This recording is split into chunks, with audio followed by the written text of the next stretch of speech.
Well, friends, welcome everyone. My name is Martin Ford, and I'll be facilitating today's discussion. This is sponsored by the Office of Human Life and Dignity of the Archdiocese of San Francisco and Human Life Action. And we've got over 1,000 people registered for this webinar. We're very excited about this. The topic is both very exciting and obviously very timely. We'll be talking about the future of the pro-life movement in the United States and the world. I want to just go really quickly through a sketch of our agenda for this hour or so. In just a few moments, I'm going to ask Archbishop Salvatore, the Archbishop of San Francisco, to lead us in prayer. And he's also going to give a brief introduction to help us contextualize this conversation. I'll then ask Dr. Charles Camosy, who is an ethicist and associate professor at Fordham, and he is also the author of Too Expensive to Treat, Finitude, Tragedy, and the National ICU. We'll then invite Marjorie Dannenfelser, the president and co-founder of the Susan B. Anthony List. She is also the author of Life is Winning, Inside the Fight for Unborn Children and Their Mothers. Yes, we also have here with us today Brian Dugan. He's not going to be presenting today, but he will be joining in the discussion. He is the president of Human Life Action. Just one other bit of housekeeping before we start. We have a lot of attendees today, and we would like to have some time at the end for your questions. We probably won't be able to get to even half of them or even a quarter of them, but we're going to do our best to get through as many as we can. That'll be towards the end. On the bottom of your screen, it kind of depends on what your operating system is, you'll see a button that says Q&A. If you put your questions in there right now as they're coming in, we have somebody on the side who's going to be reviewing them, and we'll pick some for the end. Anyway, thanks again, everyone, for being here. We're really excited to see you. Your Excellency, will you please lead us in a prayer? Good. Thank you, Martin. Thank you for all your work on this great webinar. So I realize that probably not everyone on this webinar is Catholic, but I do have a cherished prayer to Our Lady of Guadalupe for the protection of the unborn. So I would just invite everyone to realize she is the mother of our Lord, and so someone whom we all can at least treasure in the among the heavenlies, and now worshiping God face to face. So let us pray. Virgin of Guadalupe, patroness of unborn children, we implore your intercession for every child at risk of abortion. Help expectant parents to welcome from God the priceless gift of their child's life. Console parents who have lost that gift through abortion, and lead them to forgiveness and healing through the divine mercy of your Son. Teach us to cherish and to care for family and friends until God calls them home. Help us never to see others as burdens. Guide our public officials to defend each and every human life through just laws. Inspire us all to bring our faith into public life, to speak for those who have no voice. We ask this in the name of your Son, Jesus Christ, who is love and mercy itself. Amen. We gather together then on a very critical day, this very sad and tragic anniversary of the infamous Roe decision, which really changed the complexion of our country and by extension, the whole world. So we're here because of our concern for the defense of life and of those are most vulnerable, most voiceless. Human life and dignity is under assault in so many different ways, but when it's at the very beginning, right within the mother's womb, it shows to what depths of depravity are the kind of the social and moral climate of our country has reached. Now, many of us have been working on this for a very long time, 50 years even, and I know it often seems like an uphill battle, but there are so many different aspects to this, facets to it. So A lot of attention is given to the political side, and that is a necessary part of the picture that has to be engaged. But there's also kind of the whole kind of cultural reality, and that to try to influence the culture through those major cultural influencers of education and of entertainment and of media and even celebrities and kind of the witness they bear, pro or con, in sports and so forth. And then there's, of course, the faith dimension. A lot of us here are because of that, the faith dimension, which we know it's not a revealed doctrine, such as Jesus Christ is the Son of God, that Christians adhere to. It's a truth that we can learn from reason alone, just by observing the world. But for those of us of faith, our faith builds on that. So from that, we can understand that the human person is created in the image of God. And so through the human person, even the human body and the male-female relationship, God reveals a lot to us about himself and about our relationship with him. So it's a very complex issue. It has many different aspects to it. And so I'm thankful for our panelists and presenters joining us today so we can explore these different dimensions of this foundational issue for social justice and for the good, and I would say even survival of our country. Thanks so much, Archbishop. Dr. Camosy, the floor is yours. Thanks, and feel free to call me Charlie. Thanks to all of you for being here. Several hundred of you here already, that's great. But most importantly, thanks to Archbishop and the Archdiocese of San Francisco for the generous invitation. Very little matters to me more than the future of the pro-life movements. And that's because very little matters to me more than the pro-life movement itself. Not as an end in itself, of course, but as a means to the end of the things Archbishop was just talking about. For me, at the center is honoring the holy image of God in all human beings, particularly the most vulnerable and most at risk of being violently killed or thrown away. I couldn't be more proud, for instance, to be part of a movement that had its beginnings in what one might call the motley crew of 1970s style activists, committed in some messy way to resisting both the violence of the Vietnam War and the violence of Roe and abortion. And I've tried to model this comprehensiveness in my own witness, while as a moral theologian and bioethicist trying to offer a little bit less messy and more principles for that. That's what academics try to do anyway. My first job, though, at least one that wasn't as a summer dishwasher or construction worker, was in communications and lobbying for Pro-Life Wisconsin. In fact, I still remember the very first bill I worked on, AB 808, which would have, wait for it, banned state funding for research on aborted baby body parts, a topic that I know many of you are very, very familiar with, especially in San Francisco and California. But this was way back in the year 2000. Although for this Gen Xer and a fan of Conan O'Brien, if you get that reference, I can't tell you how strange it feels to write and say the phrase way back in the year 2000. I would go on later to teach theology at the high school level, and some of my fondest memories of working with young people in my whole career involved leading those pro-life students to taking buses and carloads full of people to the March for Life, but also by doing fundraising drives for baby showers at the local pregnancy centers and even bringing in speakers against the death penalty. There was this just striking person who came to the high school I taught at, Catholic Memorial in Waukesha, Wisconsin, who wrote a book called What to Do After the Police Leave. His family had been killed by an intruder and he activated against the death penalty for the killer of his family. It was something so powerful for my students to see. Though the press doesn't often cover us this way, one of the things which gratifies me the most about being part of the pro-life communities is how ideologically diverse we continue to be. This is a massive and potentially game-changing strength, one that should make us quite nimble, in fact, in meeting cultural shifts and challenges. Of course, when you have ideological diversity, it is natural, even expected, that there would be disagreements, even perhaps sometimes very difficult disagreements. But I would argue that such disagreements are perhaps counterintuitively actually another sign of our strength as a movement, precisely because it is a sign of our ideological diversity. Anyone who knows anything about my pro-life approach knows that I strongly resisted making alliances with the Trump administration.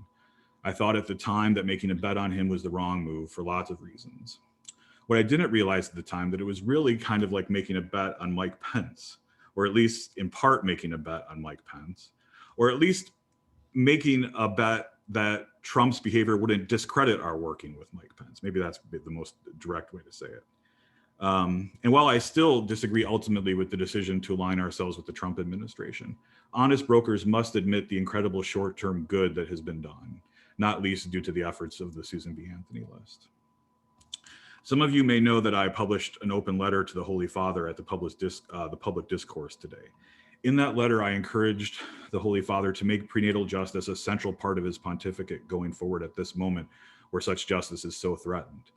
I actually agree with his 8 years of promoting a new balance, but now is the time to hold up the other end of that balance. I'll return in a moment to the specific argument I made about his particular pro-life witness. For now, let me mention that I sent the letter with some trepidation to an old friend of mine who has typically been friendly to pro-life concerns, but is a very public inhabitant of the Catholic left. If we were not longtime friends, I had this trepidation. I thought this might happen. I think he would have castigated me for writing that piece. He did insist in an angry response that, quote, the pro-life movement needs to go away into the wilderness for 40 years. Now, keep in mind, this person who I wrote basically agrees with the church's teaching on the sanctity of life and has been an activist on various levels for some time in this area.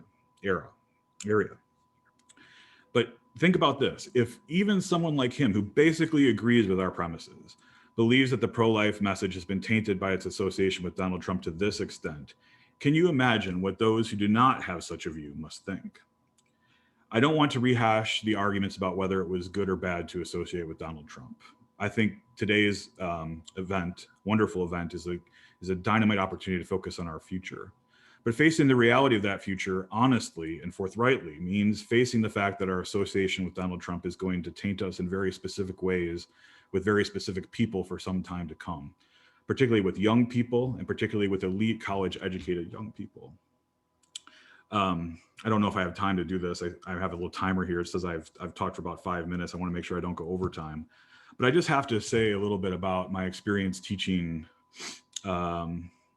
freshmen at Fordham University. I always include, well, it's an academic class, so I include both sides of every story, but I always include pro-life arguments as part of what they're forced to look at, and including pro-choice arguments as well.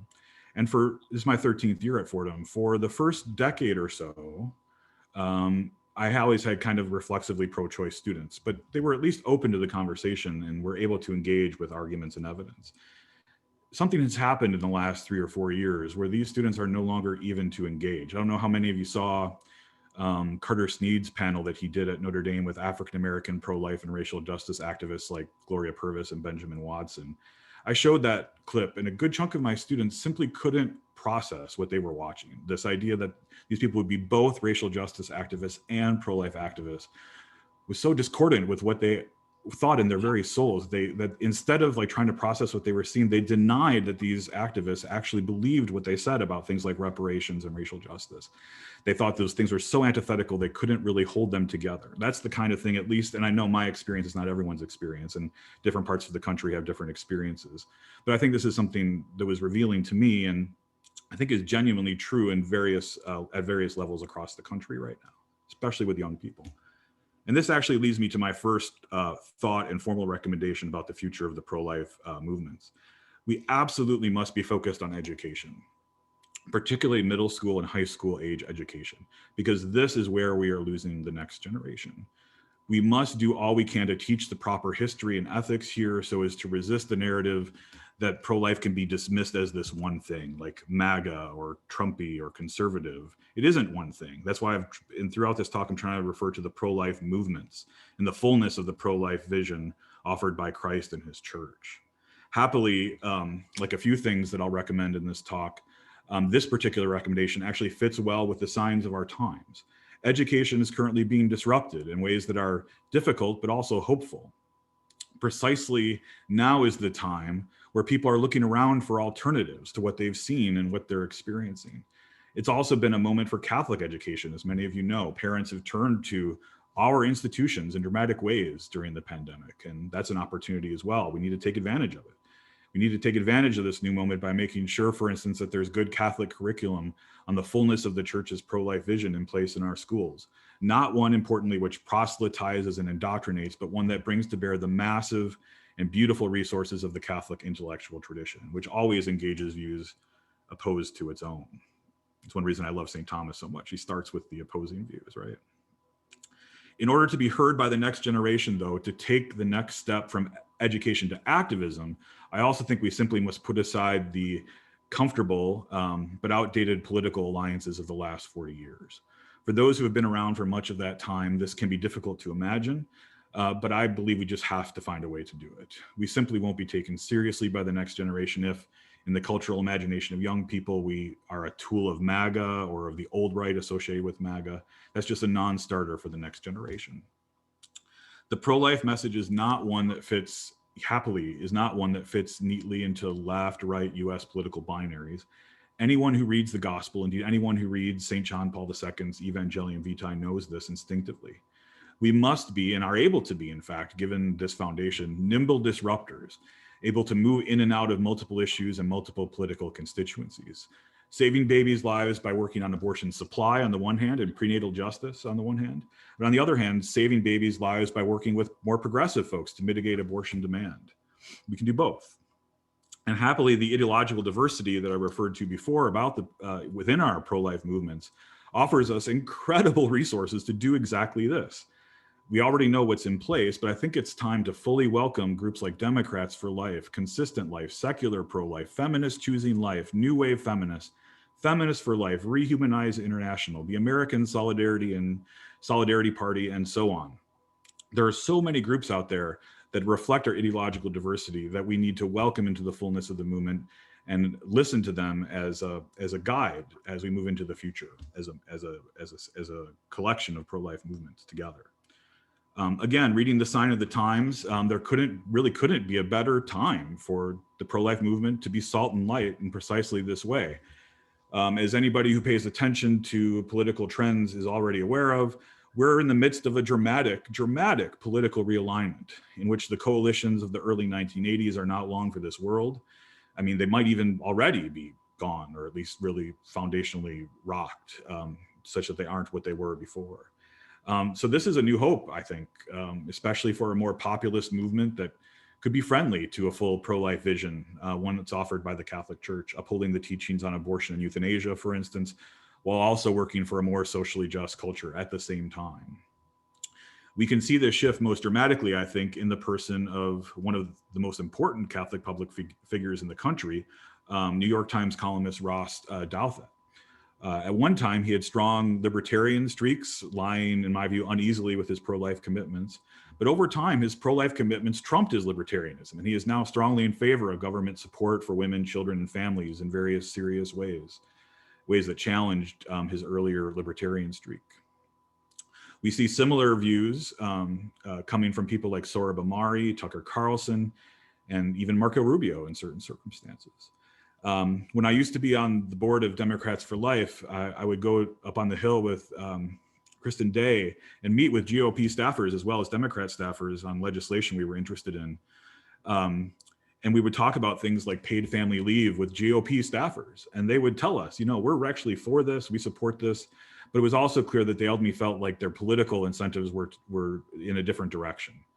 They couldn't go all the way with it because of their political incentives. Well, fellow pro-lifers, this afternoon, I want to argue that it's long past time we give them the political incentives to do these kinds of things, or run candidates, perhaps even Democratic candidates, who will go all the way on addressing the demand for abortion, not just the supply. Again, we can do both.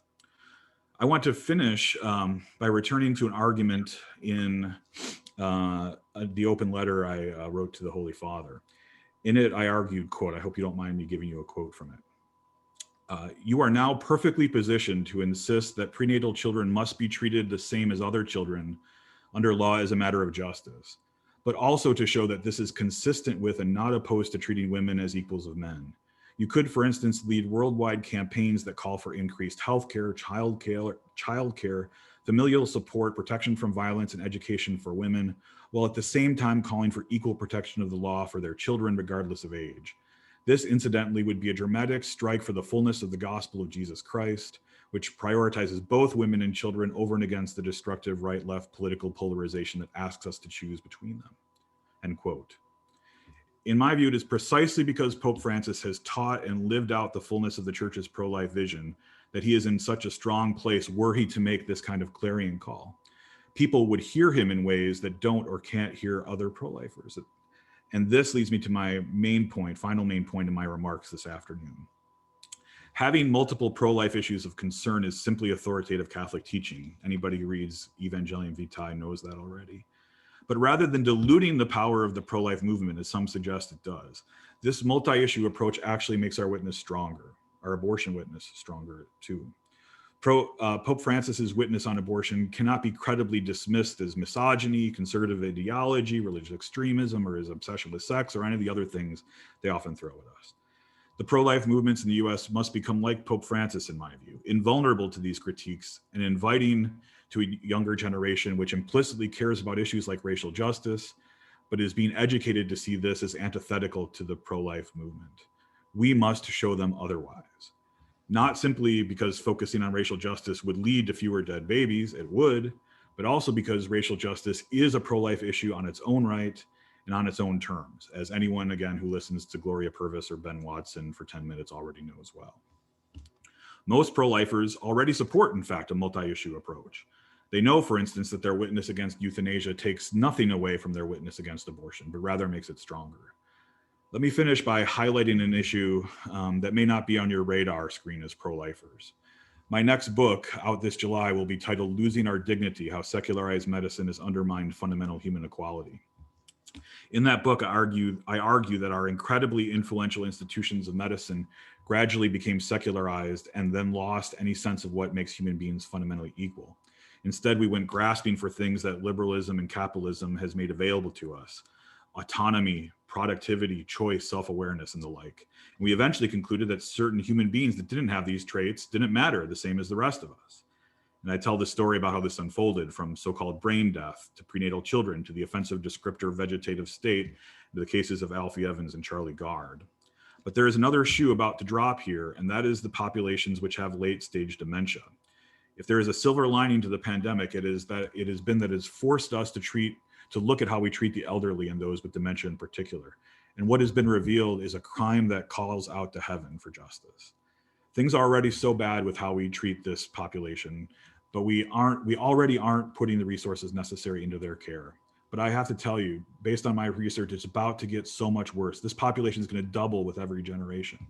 And in the book, I argue that we're seeing this population being treated the way the previous populations were treated. It's playing out again. And so this is our next, I would finish by saying this is where we need to focus next. It is not least because it's going to push towards the growing demand for physician-assisted suicide. In fact, we even saw in the Netherlands, non-consensual euthanasia of a person with dementia. I don't know if you saw that story. There was a person who, before she had dementia, said, I wanted assisted suicide, got dementia, said 3 times that she didn't want to be killed, and she was killed anyway. Would a dramatic new focus on elder care and dementia care in the pro-life movement take away from our witness to the great evil of abortion? I would say absolutely not. It would make it stronger. We've already seen the benefits of strange bedfellows like disability rights activists when it comes to our struggle against assisted suicide, for instance. But the bottom line is that we need to witness in a way that those who are unlikely to agree with us are called to see what we're after as an issue of fundamental human rights, fundamental justice. And that's one reason I've been using the term prenatal justice to signal its continuity with other kinds of justice. And this is where I think we need to focus as we head into 21 and beyond. Thank you. Thank you so much, Charles. Marjorie, the floor is yours. Thank you. I'm Marjorie Dannenfelser. I'm the president of the Susan B. Anthony List for people who have joined a little bit late in the game. It's an honor to be among you men. Charlie, who I've only known on social media, I'm very happy to finally get to have conversation with you.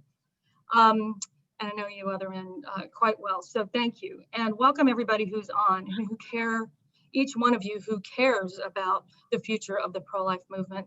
I know in my own conversion to this cause and to the Catholic faith, I could not have cared less about either.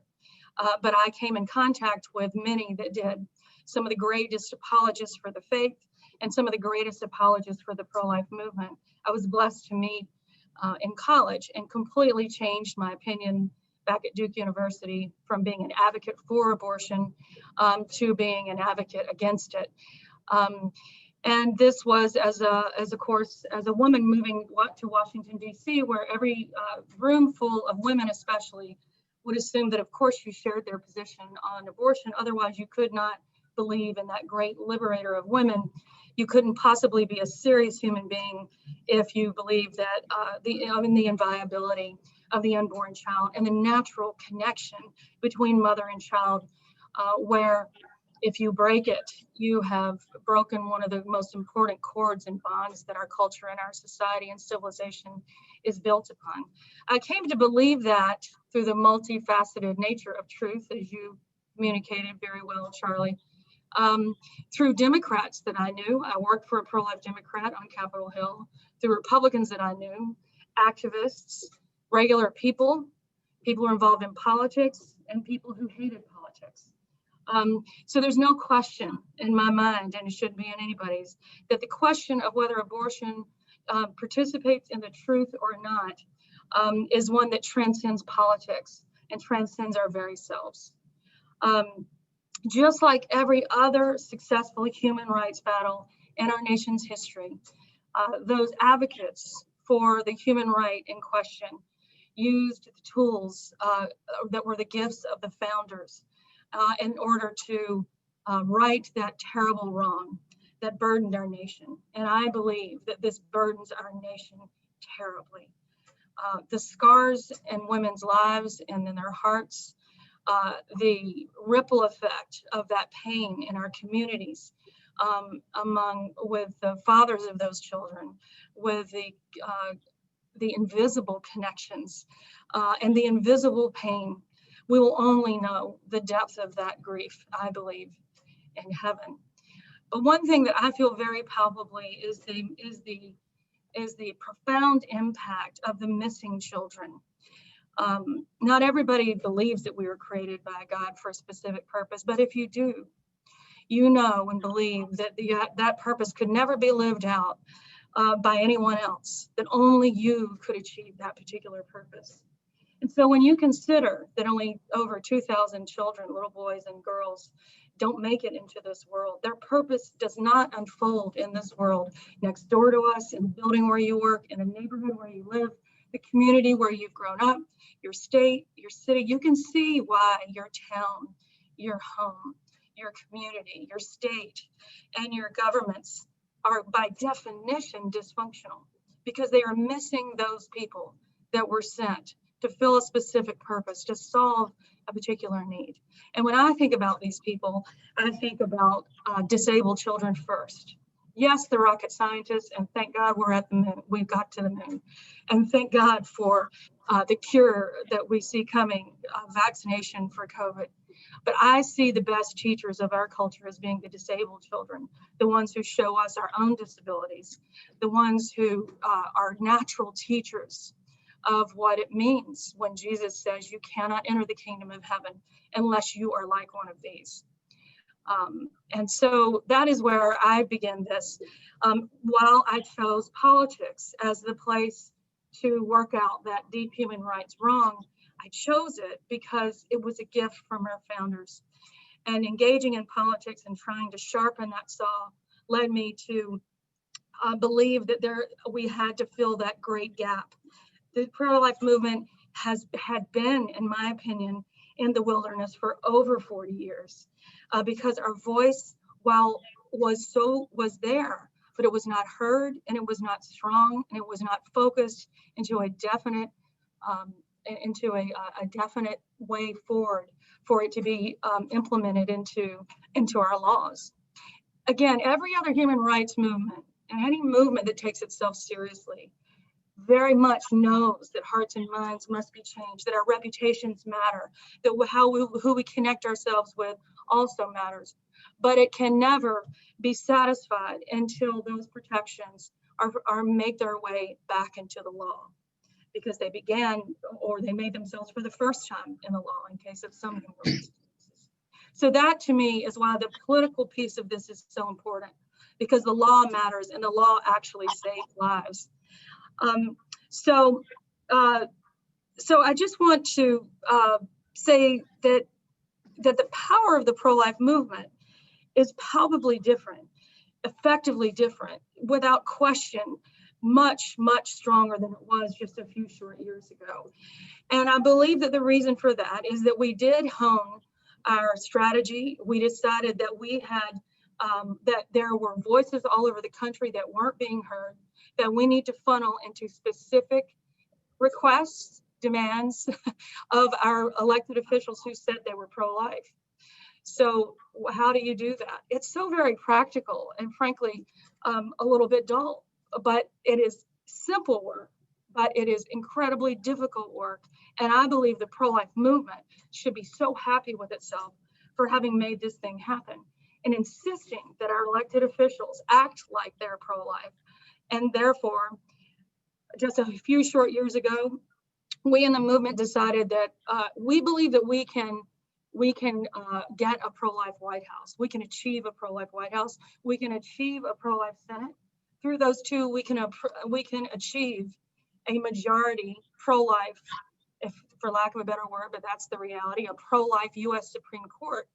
And we believe that through that process, we'll be able to revolutionize the federal court system in a way that when states now express their will in their laws, that those laws of the states that have a consensus are allowed to make their way into law, and millions of lives will be saved.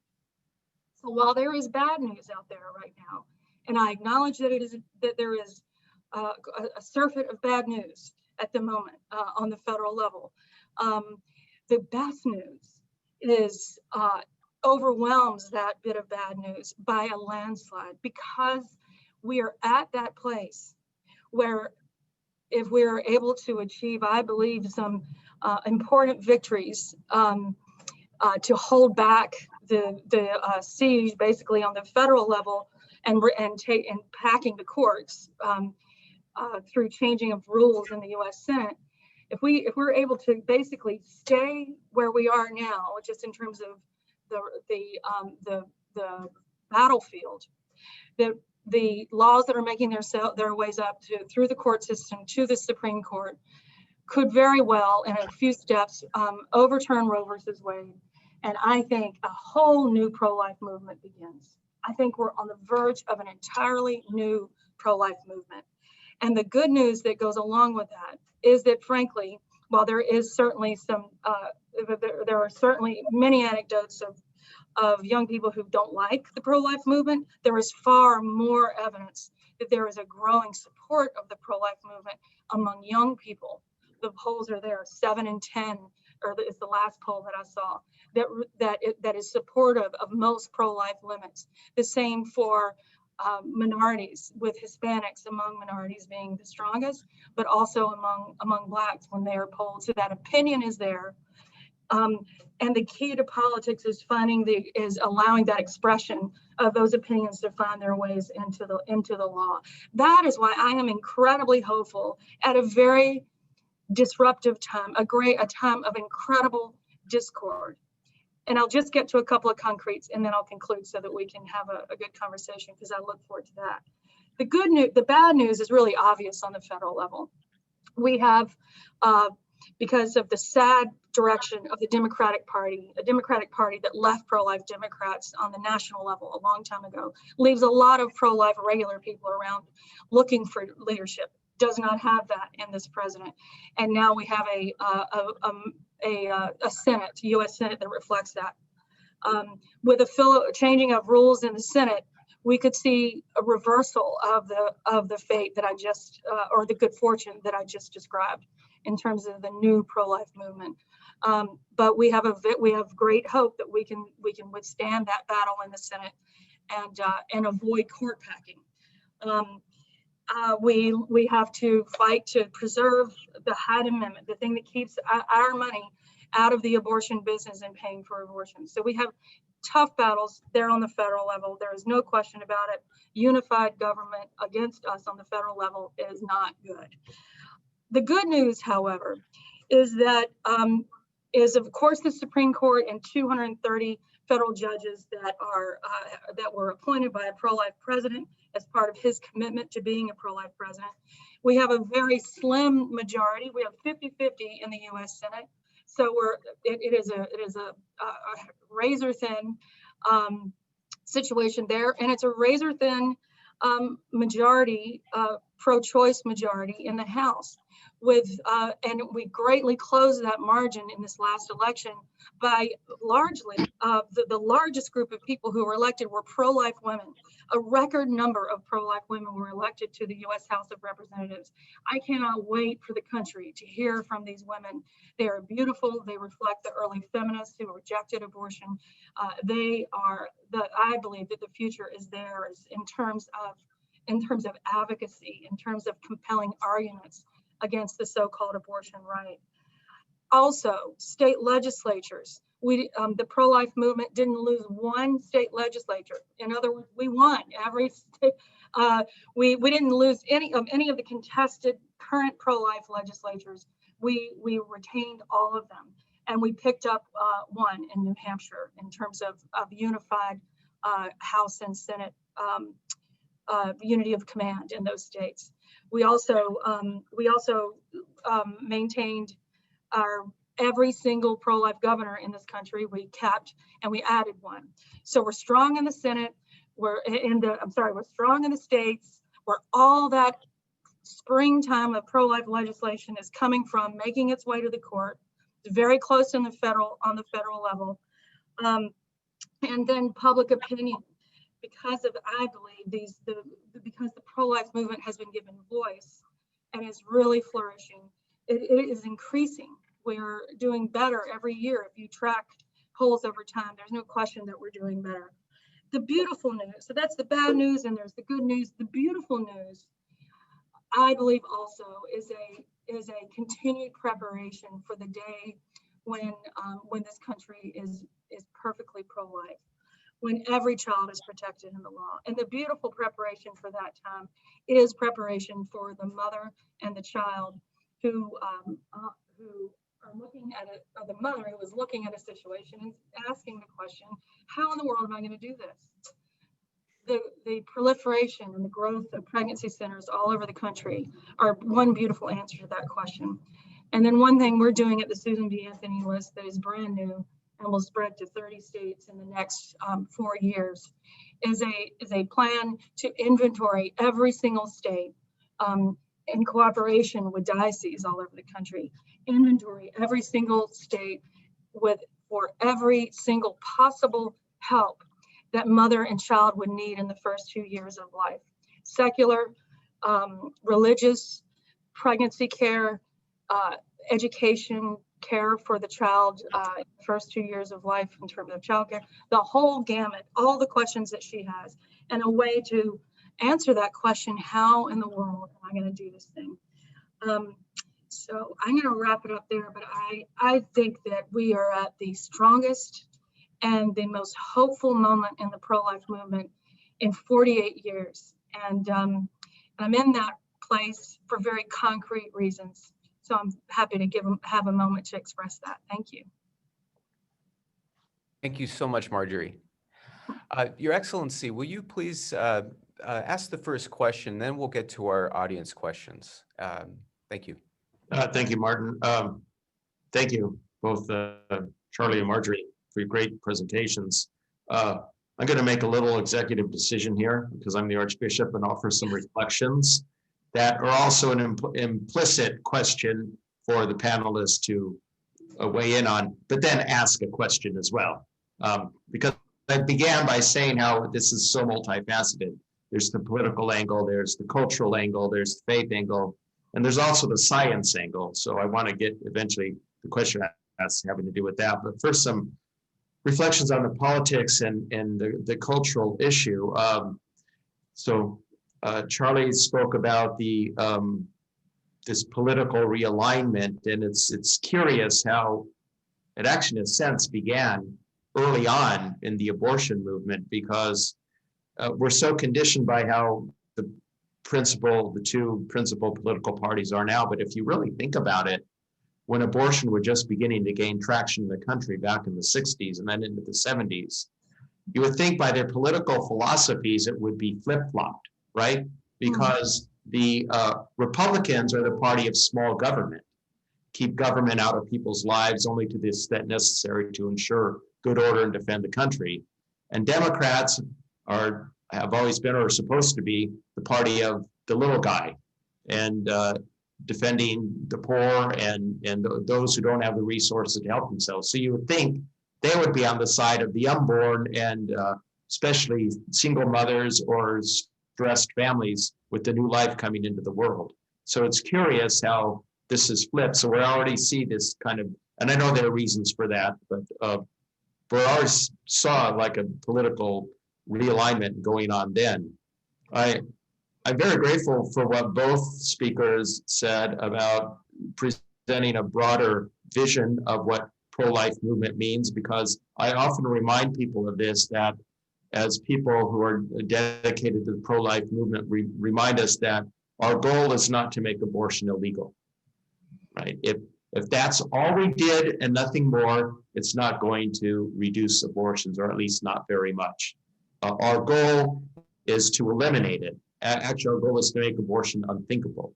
Making abortion illegal will be a huge step in the right direction, but we need to do so much more than that. With that, we can accomplish a lot more, so it's a high priority for us, but it's, Charlie spoke about partnering with progressives on helping single mothers with resources. Marjorie, you ended with very, very well speaking about how we have to give this care for these struggling women. And we can be proud in the faith community, and especially us as Catholics, with what we're doing with these pro-life crisis pregnancy clinics. So this is very, very important.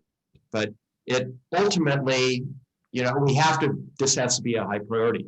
It's urgent, but it really is a Band-Aid, because this whole came apart, and I think this is why abortion is sort of so contested, sort of the linchpin, is the sacred cow. And I use that word very explicitly, of the sexual revolution, which took apart marriage, childbearing, and child rearing, and sex. It took that all apart. And the only way we can have a truly pro-life culture that welcomes a child is if we put all these pieces back together and understand marriage is the context for sex and childbearing and child rearing. And even in that culture, I mean, children get conceived out of wedlock, of course, but a culture that has a culture of life will find ways to welcome and support that child. And I think that's why this is the contested issue. Some Catholic intellectual types speak about how secularism is also its own form of religion. Mary Eberstadt, Robbie George, and others. And if you think about it, it has elements of religion. It has its liturgies. It has its infallible doctrines. It has its sacraments. Abortion is most especially its sacrament. I would say that to understand the mind of a secularist, an attack on abortion is like what we would call a blessed sacrament. It's like, for a Catholic, an attack on the blessed sacrament is the most horrendous thing possible. Everything else is builds out from that, and everything falls apart if the blessed sacrament isn't respected. For them, abortion is their blessed sacrament. And because they understand that if that's taken down, all of the lies of the sexual revolution fall. So this is a huge cultural battle that we're facing. Now, to get to my question, the thing that has always bothered me, and I would like to hear from the panelists, both of you, but especially you, Charlie, who teach university students, the science is so obviously on our side. There can be no doubt from science that what happens in abortion is killing a human life, and necessarily an innocent human life. That human life isn't old enough to have developed the faculty to decide right from wrong. So, and it's so horrendous what happens in the abortion procedure. So why can we not win the hearts and minds of more young people who say, that they believe in science and call us to follow the science when the science is so much on our side. So, I mean, Charlie could speak from the standpoint of how your students reacted. Marjorie, your conversion experience, how you thought about it before you converted. I would, and Brian too, if you can weigh in on that. Yeah, it certainly is flips the whole anti-science narrative on its head, right? Yeah.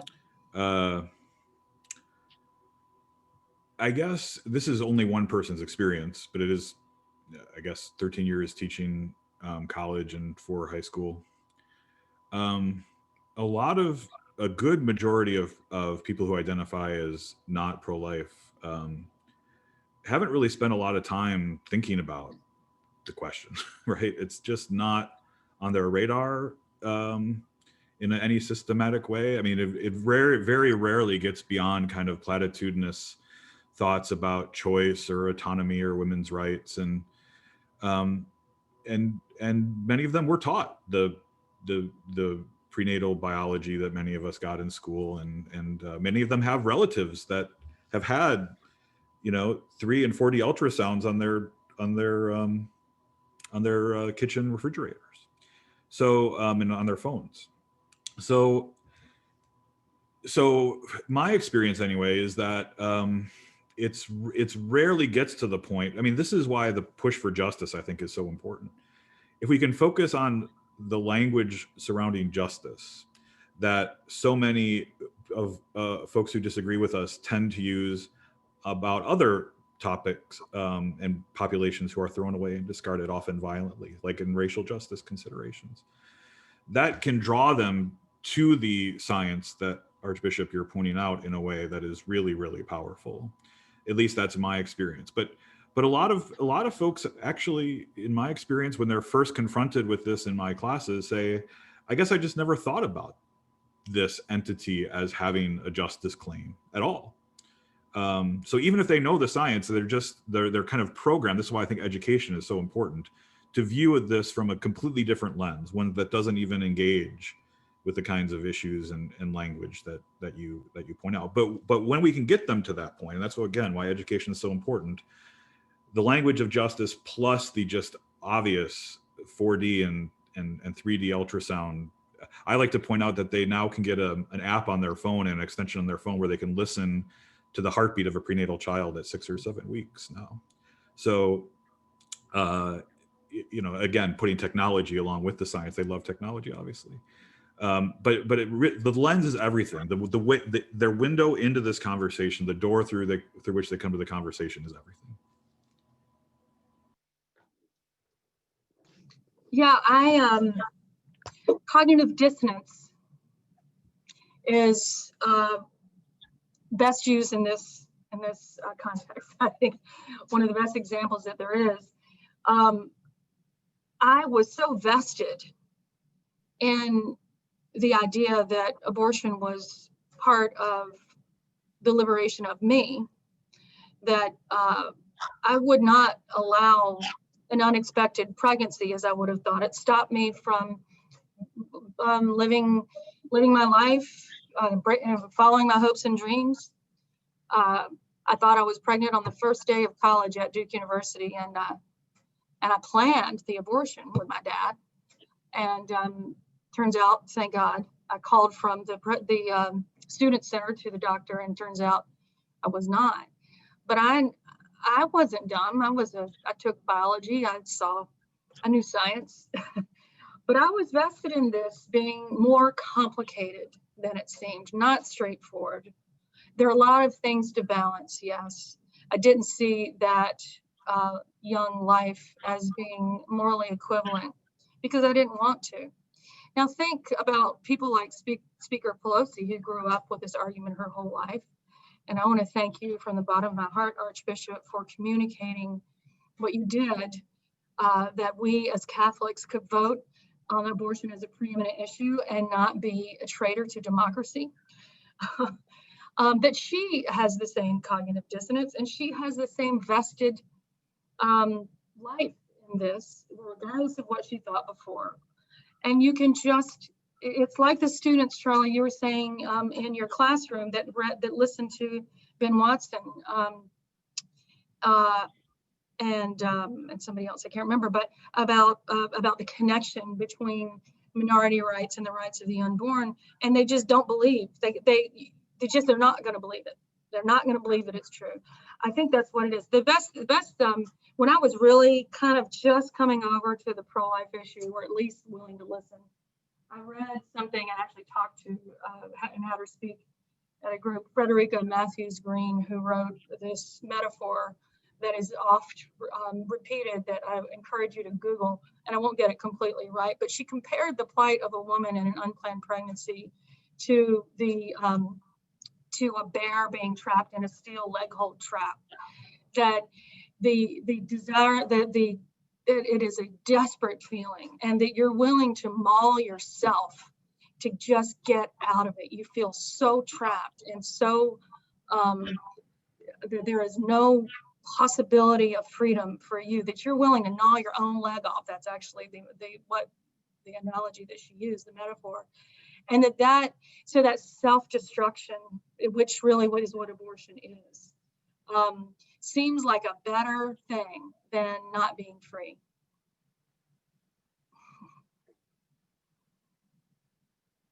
Thank you. Archbishop, I'm sorry, were you going to say something? Thank you. Thank you for those responses. Wonderful. Thank you very much, folks. I'd like to get to a few of our audience's questions. There are so many of them. Here's one that I'd like to hear from everyone here. This is from John in San Francisco. And it's to guard against a reversal of the SCOTUS finding in Roe versus Wade and Doe versus Bolton. Some states have succeeded in including abortion rights in their state constitutions. Where and how is that struggle taking place? And more importantly, how can it be won? I know a little bit about this, and I can just comment real quickly, Archbishop, with your permission. And yes, it is happening all over the country. In Tennessee, Arkansas, there are several states that had referendums on it in the last election, and there will be many more, because they're preparing also for when Roe is overturned, that it not be rooted in their state's constitutions. And so the best way to do that is to be we've been helping people on the state level take this battle on, and they have been winning it over and over in these states. And it really is just a pitch political battle. It takes grassroots communication and kind of everything that you do in politics, but also somebody who will really advocate for that in the legislature. And ultimately you need the governor there to be supportive of it. So I'm happy for anybody to call at SBA list for if you'd like to talk about that more. I just very briefly add that at the state level, it also provides more creative opportunities to use the supply and demand approaches at the same time. One of my favorite examples is Louisiana, where we have a pro-life governor there who signed into law very strong pro-life legislation on the justice side, on the supply side, if you will, but also expanded Medicaid in his state, and is working very hard to promote support for women and families to mitigate against the demand side. It's harder, or at least it has been harder at the national level to do these things, but I think especially at the state level, there's more room for that creativity. Great. An anonymous attendee is asking a question to Charlie. Charlie, you say education of the youth is so important, but how do we get the pro-life message into schools when Planned Parenthood, with all its federal funds, has such influence there already? Well, as much respect as I have for SBA List and others who work at the federal level, I think this is yet another example of how, while that's one part for the many parts, one body pro-life movement to focus on, there's many things that we can do as individuals or as smaller groups at local levels when it comes to education. Run for your local board, right? Your education board, and get on there and start making some noise and make sure that the curriculum is reflecting a broad range of views, not just one set of views. I'd also refer to some remarks I made earlier in my prepared remarks about this coming moment of disruption in education. I think this is something the Catholic Church, and maybe Archbishop, you have some thoughts on this, or others have some thoughts about this. Is the Catholic Church ready? Is Catholic education ready to take advantage of the moment before us? Lots and lots of people are looking around for a different way of doing this right now. And many people, as you know, have been in our schools who weren't in our schools before because they joined them during the pandemic. So yes, the influence from outside is substantial, but I think there are hopeful things to point to as well. Great. This is from Maureen, who's a question for Marjorie. How much of a risk is there that the current Congress can codify Roe as called for by the Biden administration today? The key is just a handful of votes in the Senate right now. A lot of things are possible if the filibuster is changed. And it seems arcane, but it's become very practical, very real, and everybody needs to know about it. If the rules in the US Senate are changed so that it takes only a majority vote to pass anything for legislation, then all kinds of things can happen that were never possible before. Right now, because of the filibuster, you can stop legislation because you have to have a 60 votes to overcome a filibuster. So if that rule changes, that completely shuts down minority opinion, which right now would be Republicans, because 50-50 is what the Senate is right now, and the tie is broken by Kamala Harris, the vice president. So if that changes, then a lot of things could happen. So the Hyde Amendment, which keeps our money out of abortions, paying for abortions, that could potentially be overturned. There'll be a handful of votes, at the margins in House and Senate, and we don't know what that we don't know. We haven't had a vote like that, like the pure up and down vote like that in quite a number of years. To codify Roe versus Wade would take, I believe, a really heavy lift on the part of the Democrats. It is the whole shebang. To put, when they say codify Roe, it's actually worse than how Roe has been interpreted in the law right now. It would go even further than where most states are allowing Roe to interpret their laws. So I think that it is a risk, but I think the biggest risk right now is that we could start ourselves paying for abortions all through the government. And that means that we've got to stop. Joe Manchin is the one guy in the US Senate, a great pro-life Democrat, mostly always great, but he's definitely pro-life. And he is against changing those rules because he believes in being able to argue out things in the Senate. And if he holds fast, then we will probably be okay. If he doesn't hold fast, we're in trouble. Great. I've got one more question here to kind of round things out a bit. It's a bit granular, but I think it's a good question. What is the situation in the public school right now? What are teachers' unions and local school districts promoting and teaching on life issues? And what powers do parents have? This is for Maria. This is for anyone. I hope Brian knows, because I haven't heard from Brian yet. I honestly don't know the answer to that question, other than I know parents are the primary educators of their kids. That's all I've got to say on that one. I could speak for the limited idea of the parental rights in terms of California schools. Even in California, there is an opt-out for sex education. They can't opt out of the lesson about how the biology works, but the other parts of it, the parents do have a right to opt out, but of course they need to be informed about what's happening before they do that. Terrific. We are now at 2:30 right now. We've done our hour.